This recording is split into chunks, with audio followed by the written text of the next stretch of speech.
Ara farem una brandada de bacallà, que és amb les peces més humils del bacallà, doncs fem una mena de crema.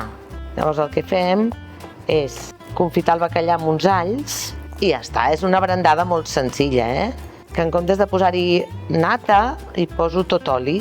Això s'ha de baixar molt, al mínim. Aquest és un oli que no és per fregir, sinó que és per confitar. Molt important, això.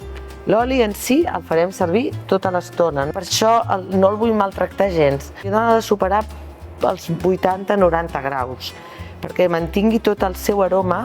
Hi posarem un bitxo. Ara jo ja hi posaré el bacallà, però se sap que és bacallà perquè té aquesta línia.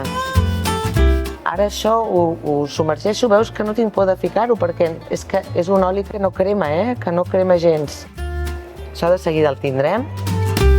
Traurem el bacallà d'aquí i traurem la pell.